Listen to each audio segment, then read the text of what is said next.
L'Assemblée nationale discute du projet de loi sur l'urbanisme et l'aménagement rural après avoir adopté la loi révisée sur la capitale. Il est nécessaire de renforcer les critères de gestion afin d'améliorer la qualité des produits certifiés dans le cadre du programme À chaque commune son produit. À l'occasion de la journée de la famille vietnamienne, découvrons les modèles familiaux non traditionnels qui contribuent à redéfinir le concept de bonheur dans la société moderne.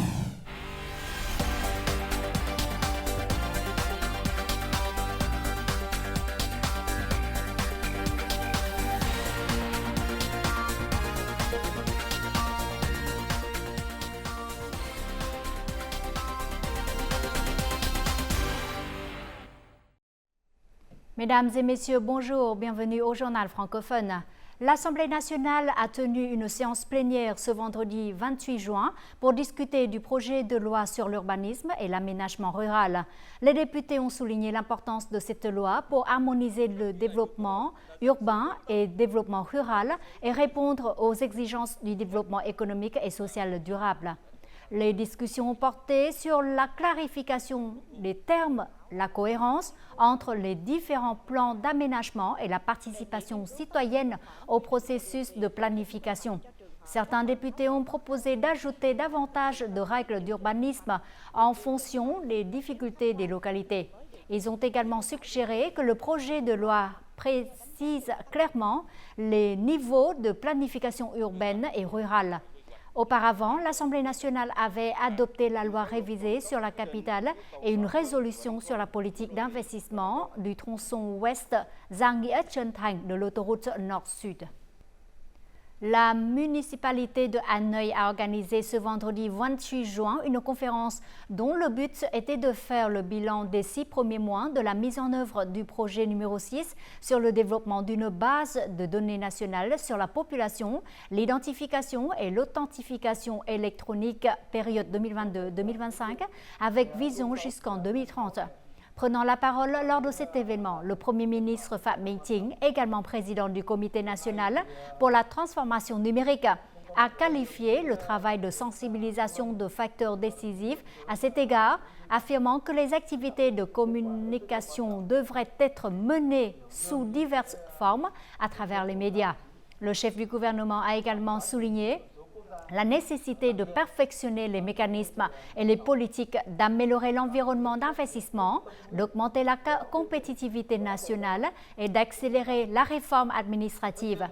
En tant que capitale, centre politique et administratif national, locomotive économique, culturelle, scientifique et éducative du pays, Hanoï doit être pionnière dans l'innovation et le développement de l'économie numérique, de la société numérique et de la citoyenneté numérique. Au cours des 6 premiers mois de cette année, les exportations vietnamiennes de produits de la mer ont atteint plus de 4,4 milliards de dollars. Actuellement, les 4 plus grands marchés importateurs de fruits de mer vietnamiens sont les États-Unis, la Chine, le Japon et l'UE. Depuis le début de l'année, le marché américain montre des signes positifs avec un taux de croissance de 7%, alors que les exportations vers la Chine, le Japon et l'UE sont équivalentes à la même période de l'année dernière. Les exportations vers la République de Corée ont augmenté de 2%.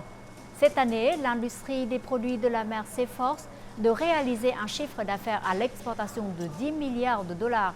Cependant, le carton jaune de la Commission européenne pour la pêche INN constitue un obstacle majeur qui doit être résolu prochainement. Le programme À chaque commune son produit, OCOP, est entré dans sa 6e année. Dans tout le pays, plus de 13 000 produits sont certifiés 3 étoiles et plus. Le Conseil d'évaluation et de notation OCOP continue de travailler pour sélectionner des produits 5 étoiles en 2024 à mesure que le nombre de produits OCOP augmente et que les critères de gestion doivent être renforcés par rapport aux années précédentes. Lors de la dernière séance de travail du Conseil d'évaluation et de classification des produits OCOP, sur 55 produits alimentaires examinés par le Conseil, seuls 4 ont été sélectionnés pour obtenir une note de 5 étoiles. Des critères tels que les matières premières et la main-d'œuvre locale, la propriété intellectuelle, la popularité et la possibilité d'être exporté à l'étranger sont tous mis en évidence. Nous avons préparé nos installations dès le début pour répondre aux normes fixées par les clients nationaux et internationaux. Faisant partie des 6 entités nouvellement reconnues au groupe 5 étoiles, cette coopérative de thé a modifié sa technologie, sa conception et ses méthodes de vente. Plus important encore, l'entreprise a également établi un lien entre ses produits au COP et l'agro-tourisme dans les zones traditionnelles de culture du thé de Tân Cương dans la province de Thái Nguyên.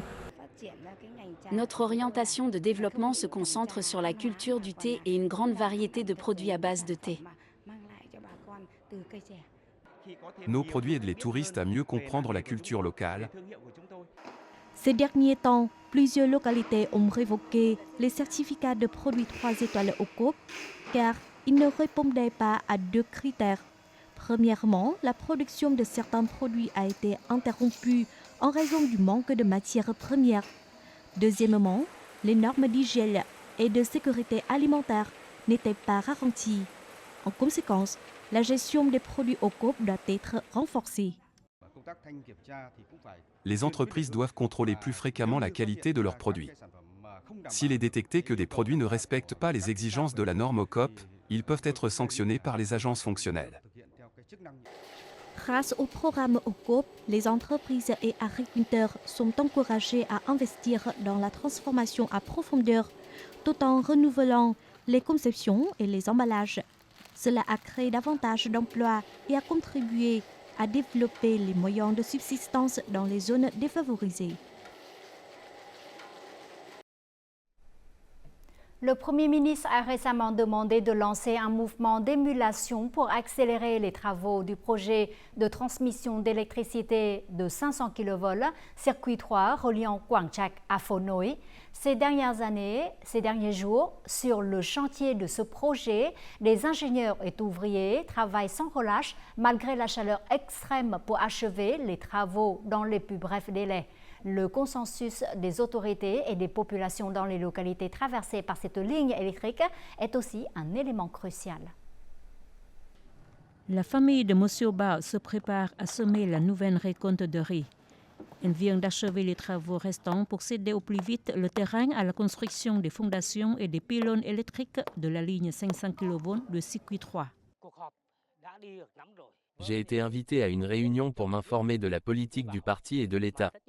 J'ai persuadé ma femme, elle est tombée d'accord pour céder une partie de notre terrain à la construction de cette ligne importante. Une rapide expropriation de terrain est primordiale pour accélérer les travaux de construction. Les fondations et le poteau sont construits aussitôt après la remise de terrain. Désormais, les adjudicateurs en sont déjà au tirage de câbles électriques. Autour des poteaux 47 et 48, il y avait de nombreuses maisons, mais les habitants ont rapidement démoli leurs maisons pour laisser la place aux travaux.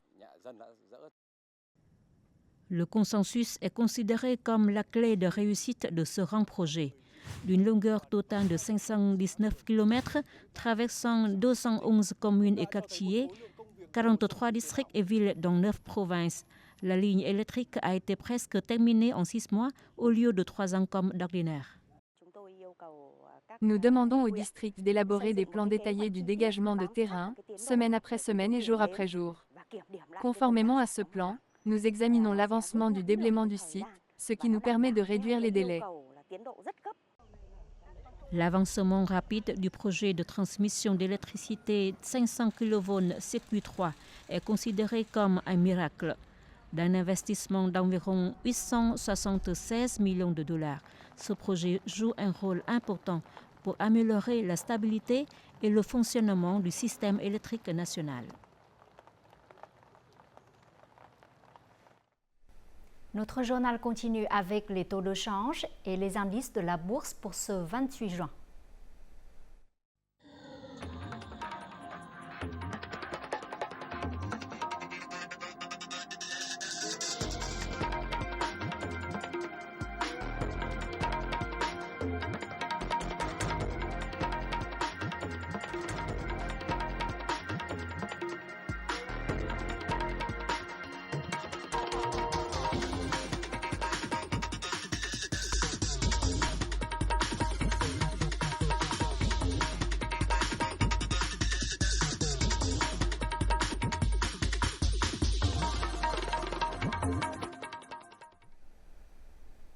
Actuellement, la zone dépressionnaire à l'ouest s'étend vers le Vietnam.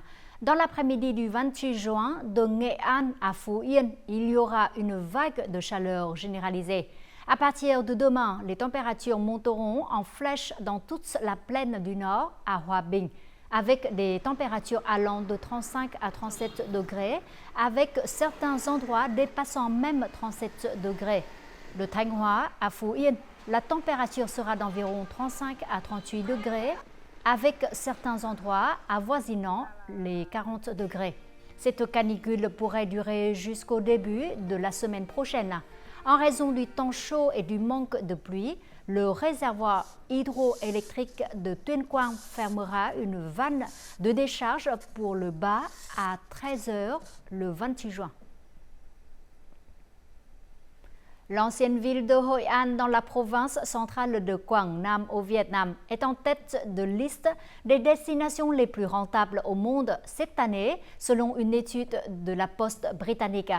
L'article indique que Hội An, qui était autrefois une ville portuaire marchande animée, est désormais une excellente option pour les voyageurs à petit budget grâce aux tarifs réduits dans les restaurants et bars locaux.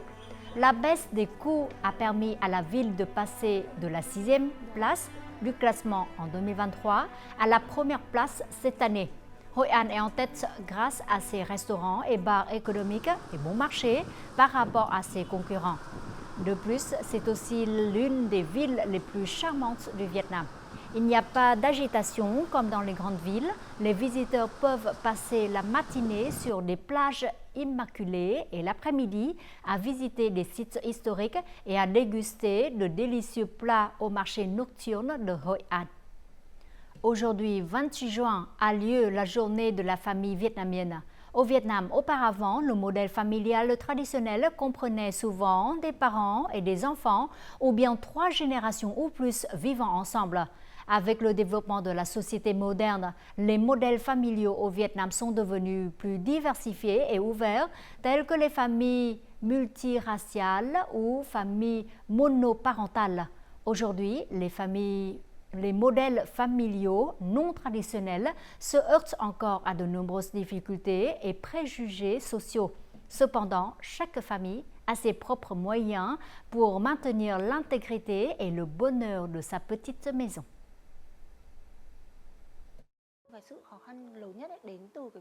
La plus grande difficulté vient du fait que nous devons surmonter la culpabilité de ne pas pouvoir offrir à mon enfant une famille complète avec père et mère. J'enseigne à mon enfant plusieurs compétences différentes en espérant qu'il soit indépendant, peu importe ce qu'il arrive. Giang a décidé de devenir mère célibataire alors que son fils n'avait qu'un mois. Comme le travail est assez chargé, chaque week-end, elle emmène son fils au travail. C'est le moment où ils peuvent être ensemble, tout en permettant au bébé d'apprendre d'être indépendant. Même s'il n'a que 10 ans, son fils peut déjà aider sa mère dans de nombreuses tâches au magasin. Pour moi, la famille est un endroit où chacun peut revenir chaque fois qu'il se sent fatigué. Non seulement les parents adultes peuvent protéger et prendre soin de leurs enfants, mais ce sont parfois les enfants qui partagent avec leurs parents. Laurence a déménagé au Vietnam avec son épouse pendant 4 ans. Sa famille vit avec les parents de sa femme, une chose à laquelle il n'avait jamais pensé auparavant. Après les premières surprises dues aux différences culturelles, lui et ses 2 enfants peuvent désormais bien s'intégrer dans leur nouvelle vie, dans une famille de 3 générations. Mes responsabilités ont beaucoup changé depuis que j'ai déménagé au Vietnam et que je vis avec mes beaux-parents. Ma belle-mère nous soutient dans de nombreuses tâches ménagères. J'apprécie vraiment ça. Grâce à cela, j'ai plus de temps pour jouer avec mes enfants. Dans la société moderne, il n'est pas rare de trouver des familles monoparentales ou sans enfants, familles multiraciales et bien d'autres modèles familiaux non traditionnels. Les concepts de bonheur changent et les rôles des membres de la famille sont également devenus plus variés. De nos jours, les gens visent les vraies valeurs du bonheur, ils n'essaient donc plus de supporter le malheur. Si les relations deviennent insupportables, les gens sont prêts à s'en sortir. La mondialisation signifie aussi des perspectives plus ouvertes, ce qui est une condition pour l'apparition de nouveaux modèles familiaux. Selon les experts en sociologie, pour les familles dans la société d'aujourd'hui, quelle que soit leur structure ou leur forme, la chose la plus importante qui crée de la valeur familiale reste le lien et l'amour entre leurs membres.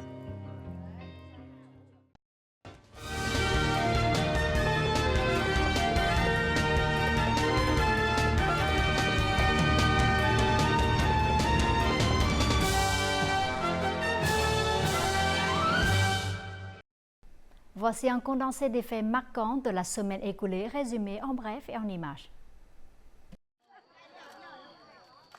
À l'occasion de la journée de la famille vietnamienne 28 juin, ce jeudi matin, le président Tô Lâm s'est rendu au village de Đường Lâm en banlieue de Hanoï.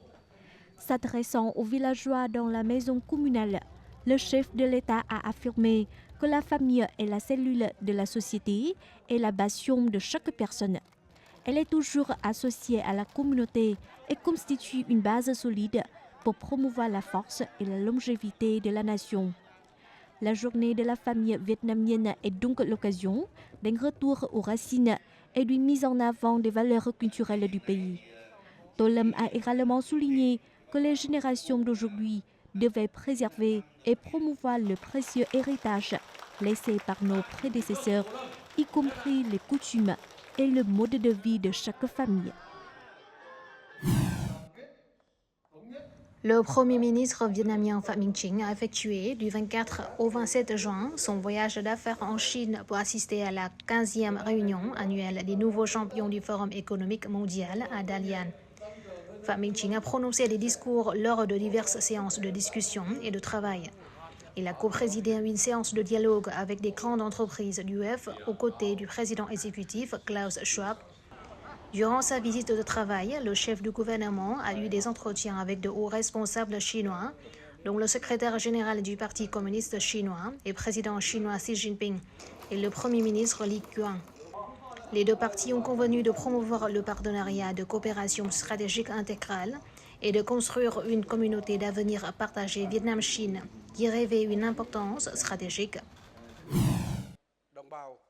Dans le cadre de sa 7e réunion, le 27 juin, l'Assemblée nationale 15e législature a adopté la loi sur l'industrie de la défense, la sécurité et la mobilisation industrielle, ainsi que le projet de loi sur la route et la sécurité routière. Cette loi amendée interdit l'occupation, l'utilisation et la construction illégale dans la zone protégée des infrastructures routières. La loi récemment adoptée a également ajouté des recommandations exigeant que les voitures transportant des enfants et des étudiants soient équipées de dispositifs anti-négligence. De plus, l'Assemblée nationale a discuté du plan d'investissement public à moyen terme pour la période 2021-2025.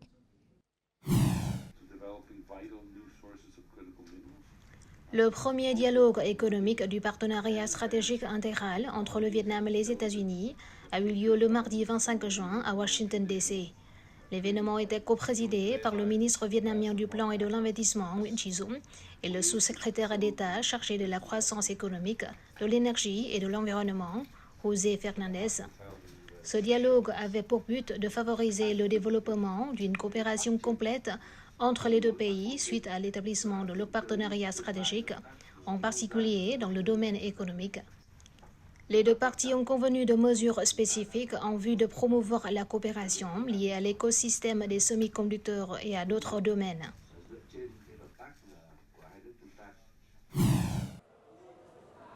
L'examen national de fin d'études secondaires 2024 a eu lieu les 27 et 28 juin avec plus d'1 million de lycéens vietnamiens. Les candidats ont passé 3 épreuves obligatoires, dont mathématiques, littérature et langue étrangère, et la dernière optionnelle au choix, sciences naturelles ou sciences sociales.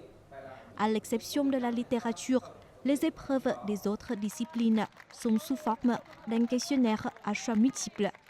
L'examen de baccalauréat sert de base importante pour le recrutement d'étudiants dans les universités. Le 25 juin, l'Administration nationale du tourisme du Vietnam a organisé à Paris un programme de promotion touristique. De nombreux représentants d'agences de voyage, d'associations touristiques, d'hôtels et de compagnies aériennes ont assisté à cet événement.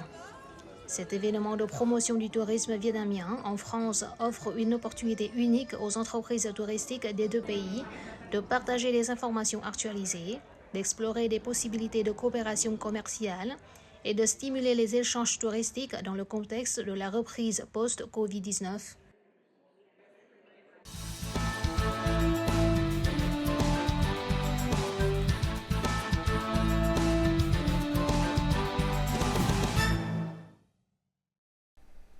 Pour de nombreux tisserands de brocards issus de minorités ethniques, chaque ligne brodée transmet des observations sur la nature et reflète la philosophie vivante de la communauté.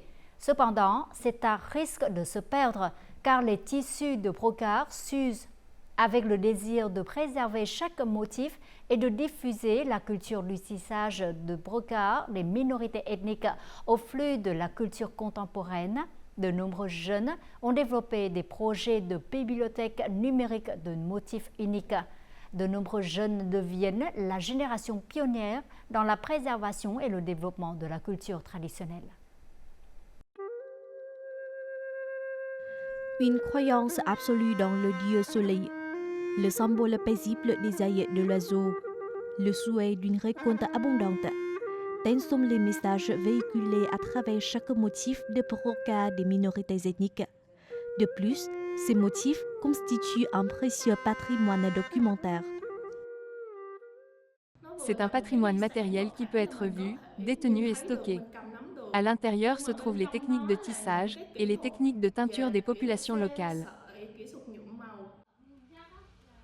Chaque motif comporte des histoires ou des messages transmis des ancêtres aux générations futures, le désir de protéger la paix du village, ou les vœux pour que la saison des récoltes soit abondante et prospère. Nous devons observer très attentivement l'aiguille et le fil pour que les motifs de broderie puissent véhiculer les messages souhaités. La sophistication de chaque fil tissé constitue un défi pour les jeunes passionnés par l'apprentissage et la recréation de motifs par vectorisation. Un tissu Zemg a deux motifs, en fil et en perles. Le motif perlé est clair et visible sur le tissu Zemg. Les motifs en fil sont souvent plus détaillés et méticuleux. Les motifs n'ont que des formes et des détails sur la forme des objets et des artefacts qui, vus dans leur ensemble et à l'œil nu, seront plus difficiles à voir que lorsqu'ils sont vectorisés. Les visites sur le terrain dans les zones de minorités ethniques pour observer les techniques de tissage et découvrir la signification de chaque motif constituent les étapes les plus importantes de l'ensemble du processus de numérisation des centaines de modèles de brocart. Grâce aux efforts de recherche, les projets de vectorisation des motifs de brocart ont eu un impact positif sur les communautés ethniques minoritaires. Nos efforts pour diffuser ce projet sont reconnus par la communauté.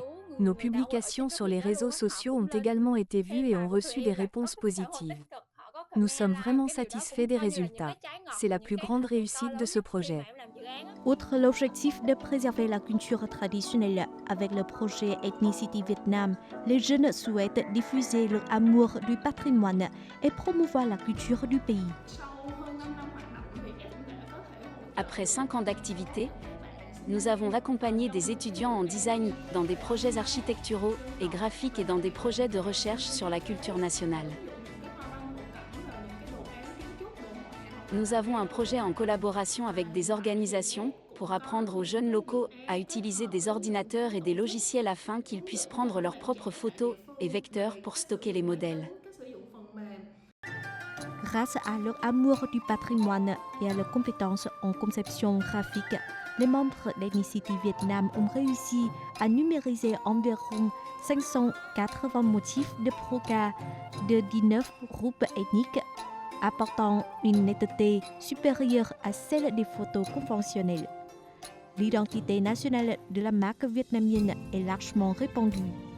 Les membres s'efforcent de rapprocher cette culture riche en identité nationale des amis internationaux.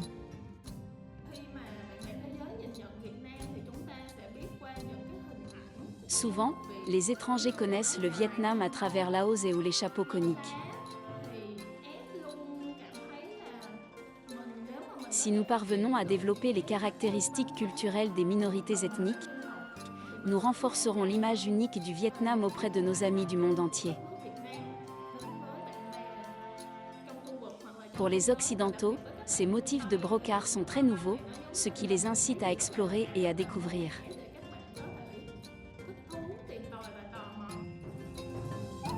En plus d'orner des illustrations ainsi que des produits industriels, les motifs de brocart ont créé une source d'inspiration inépuisable pour les jeunes pour promouvoir la culture traditionnelle, ce qui contribue à honorer l'identité nationale.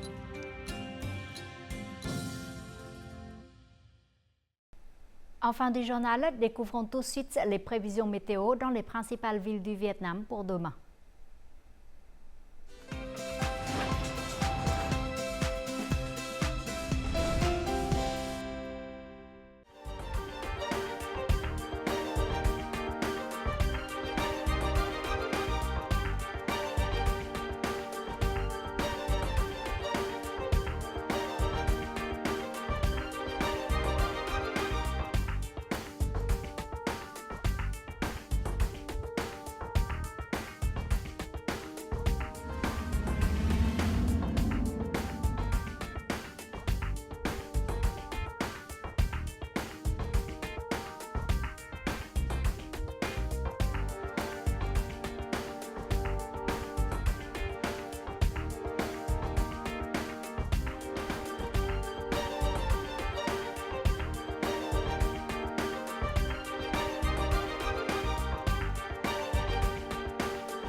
Les informations sur la météo a clôturé notre journal. Merci pour votre fidélité.